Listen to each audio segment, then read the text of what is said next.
Mga iba't ibang klase ng nangungutang. Number 1, the magician and the magic promise.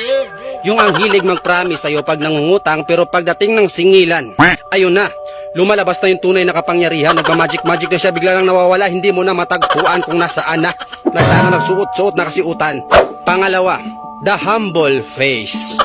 Sus, maawa ka talaga ng husto sa kanya pag lumapit sa'yo, ang awang-awa sa sarili. Yung tipong pag nangutang sa'yo, bibigyan mo pa ng pahabol, bibigyan mo pa ng pangregalo para sa kanya. Nakakaawa, di ba? Pero pagdating ng singilan, yun na. Nagbago na, iba palang ugali. Ang pangit pala ng ugali. Hindi pala siya humble. Masyadong mapagmataas sa mga naniningil sa kanya. Yung tipong ikaw na yung naniningil, ikaw pa yung may kasalanan. Grabe naman. Pangatlo, the smiling face. Yung kapag nangutang sa'yo, laging nakangiti. Parang hindi mo makikitaan ng kalungkutan sa mukha.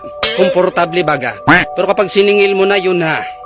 Nakakatakot na yung mukha, nakakatakot na yung itsura, maniningil ka lang naman, akala mo kakain ng tao. Pang-apat, overacting. Yung tipong kapag nangutang sa'yo kung ano nang pinagsasabi, hindi na mapalagay. Yung tipong sasabihin ka pa ng walang tiwala. Sige, sa Lunes ko na bayaran. Minsan lang naman ako mangutang sa'yo, ngayon lang naman eh. Parang wala kang tiwala. Napaka-overacting. Ipautangin mo naman, pag siningil mo naman, wala na.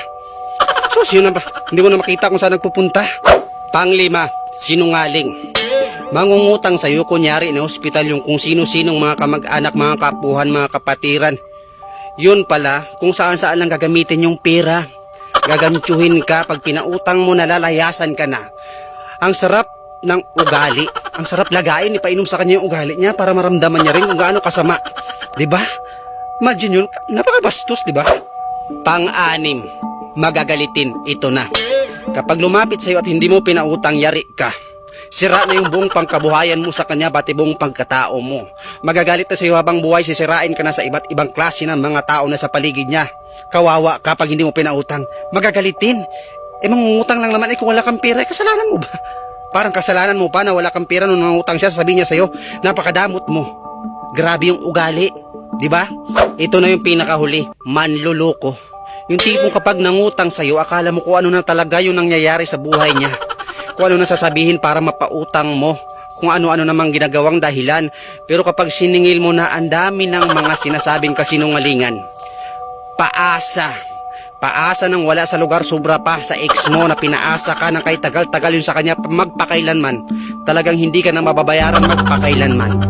Kawawa ka naman. Ayun, hello sa inyo mga kaibigan, I'm Mr. Focus nagbabalik dahil 3 araw tayong hindi nakapag-post dahil na-miss ko kayo. At tambak-tambak pa yung mga request ninyo sa akin, huwag kayong mag-alala, magagawan ko lahat yan. Focus lang ba? Focus lang. Pero okay lang yan, pasalamat pa rin tayo at nakapost pa rin tayo ngayon.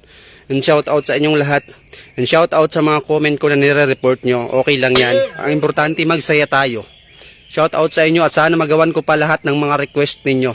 Dahil yung iba masyado ng brutal yung mga request sa akin. Pero huwag kayong mag-alala. Kaya natin gawa ng paraan yan.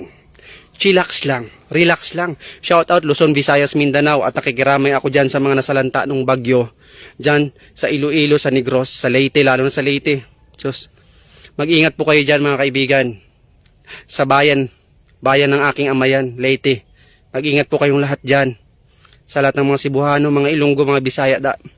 Mag-ingat po kayo, God bless. Kaawaan kayo ni Lord, mga kaya natin yan. Patnubayan po kayo ng may kapal. At salamat po sa inyong lahat. Sa lahat-lahat ng suporta sa akin. Mabuhay po tayong lahat.